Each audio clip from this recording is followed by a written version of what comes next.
Hello there, good morning and welcome to GA Today News here on GHOne Television. My name is Obed Gaglo. Now let's move straight away to our first story as the Ghana Police Service has launched a manhunt for a group of armed robbers who shot and killed 2 police officers in a town in the outskirts of Binduri in the Upper East region.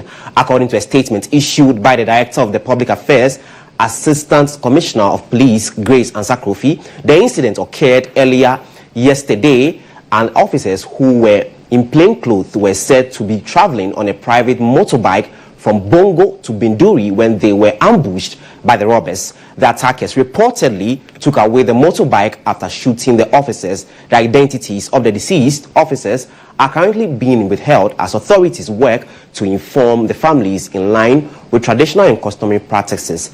The police have assured the public that every effort is being made to apprehend those responsible and bring them to justice.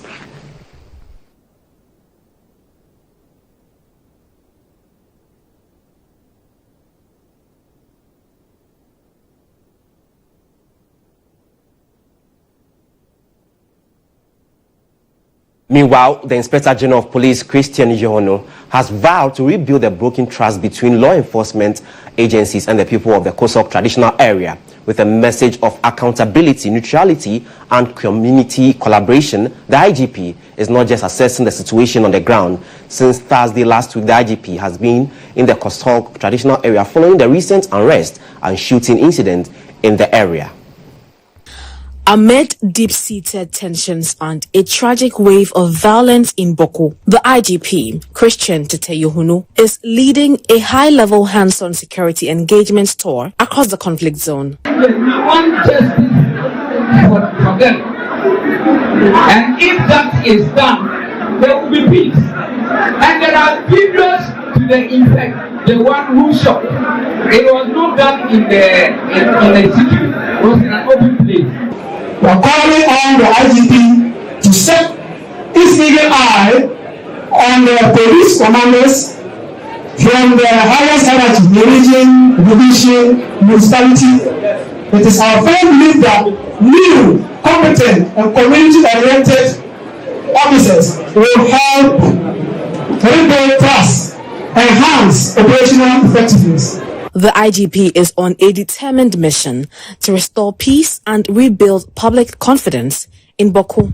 This is the governor of Kusa. We are appealing to him to talk to the youth that they should cease fire. We are appealing to the youth, please cease fire. We are ready to work with you.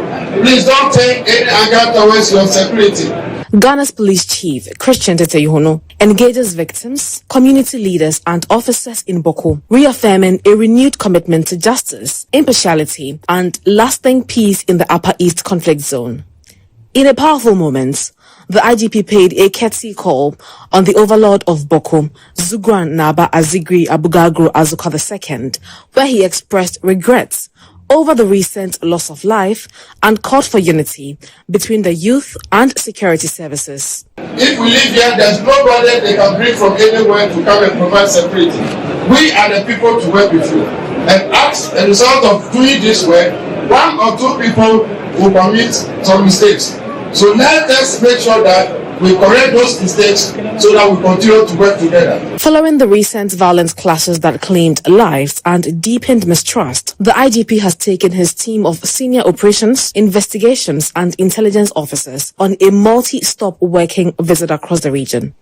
The IGP visited victims of gunshot injuries, listening to their stories and pledging swift action towards justice and healing. We have a lot of people, NGOs, the embassies, they want to come to Baku. So please let us open the doors. I appeal to all of you. Let us all stop firing guns so that we can bring a lot of investors. From there, his convoy proceeded to the police training school in Nangode, where he met with personnel to discuss operational readiness and training standards. The tour also took him through Pusiga, Kusasa, and Garu, where he assessed damage to police and private property following days of unrest. At every stop, the IGP reinforced a clear message: neutrality, professionalism, and community collaboration are the only paths to peace. He pledged the Ghana Police Service's readiness to work hand in hand with all stakeholders to rebuild trust, uphold justice, and secure the peace that Boko desperately needs. Now, away from the unrest surrounding the Boko and its environs, aggrieved executives in the Okankwe Central constituency are cautioning leadership of the NDC to immediately select Abdul Rashid Issa as the municipal chief executive for the municipality or face their wrath. According to the party executive, any attempt to bypass Abdul Rashid Issa in the selection of the next MCE position for the Okankwe North constituency will be met with resistance, deep disappointment, and potential demoralization among the grassroots of the party. Alhaji Abbas Hussein spoke on behalf of the aggrieved executives of the Okankwe Central constituency. Of Abdul Rashid Issa as a municipal chief executive for Okankwe North municipality, which comprises Okankwe Central and Okankwe North constituencies. I think I need to elaborate on this. The Okankwe North municipality consists of two constituencies, Okankwe Central and Okankwe North. So the MCE represents two constituencies here. I proceed.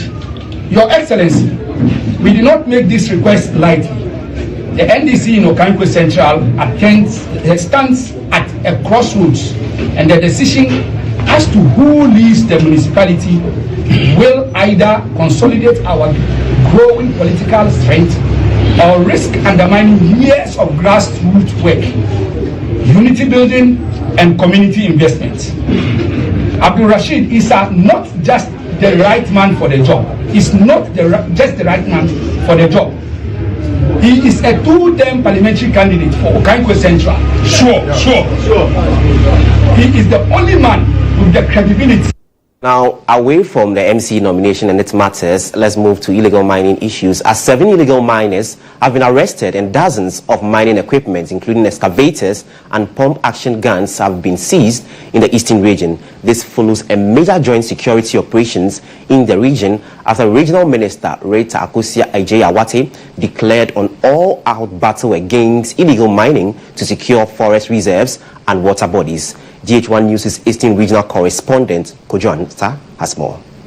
The operation was carried out on Friday by personnel from the Ghana Armed Forces Southern Command based at Michel Camp in collaboration with the Eastern Regional Police Command. The crackdown targeted illegal mining activities in Denchemwo, Etiwa West, Lower West Achem, Ayensuano, Fantiakwa South, and Kwabibem districts. Total of 24 excavator batteries, 16 pumping machines, a chainsaw machine, 3 monitors, 5 control boards, firearms, including 3 single-barrel guns and 2 pump-action rifles, cartridges, and various other equipment were retrieved.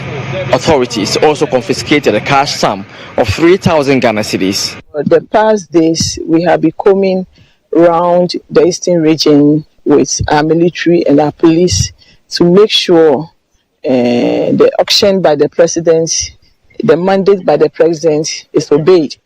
So we have been coping the eastern region. All around, our waters are so bad, our environment is destroyed, peat uncovered, our forest is being destroyed. It's a hazard to our nation and our region.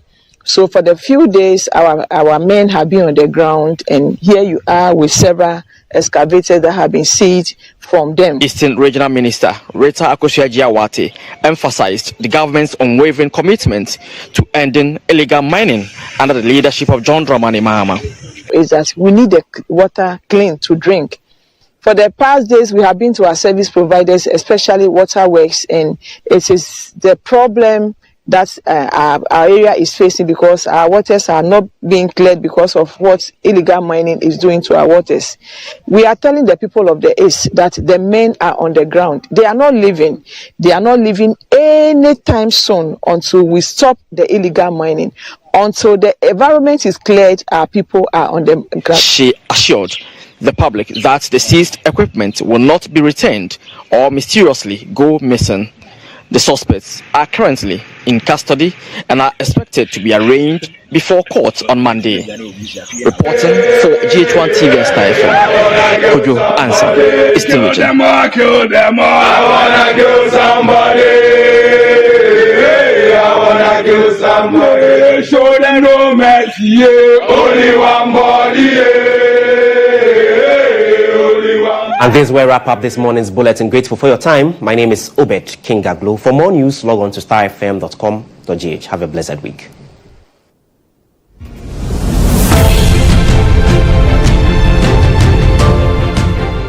GHOne OV van has been one of the best vans I've used personally in this country.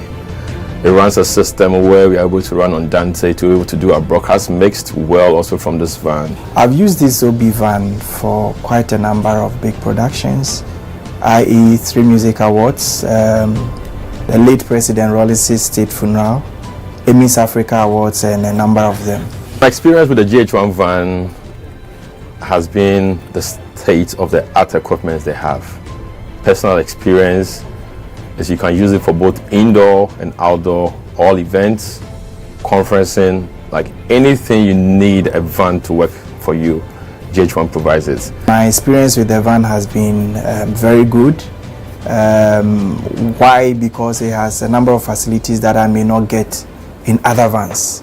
You know, the van has a very wide bench that can accommodate all my technical crew. ICC, switcher, graphics, CG, and all of that. And then it also has a studio, a green room studio that comes with TriCaster.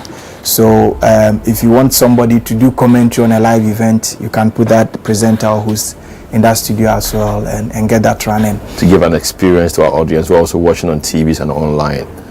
Work with an Exo technology system, which makes your video mixing with Panasonic cameras, like a lot of other stuff in terms of content you need to get also for your live broadcasts. I prefer the GHOne van to a lot of other vans I've used, or even doing my own setup on a tabletop setup. Because on a production you see a number of people in the van. And so if you have a very small van, it means that it's going to be choked, and that will affect the creativity as well. The price has been discounted as well to accommodate varied budgets. And so no matter the budget you have, I understand you can have the truck and do business with it. It looks huge, but very affordable. Cost is really, really affordable. My experience with it, EMI Awards last year, super excellent. Try it, call them, and I'm going to give you the best of price. Really affordable.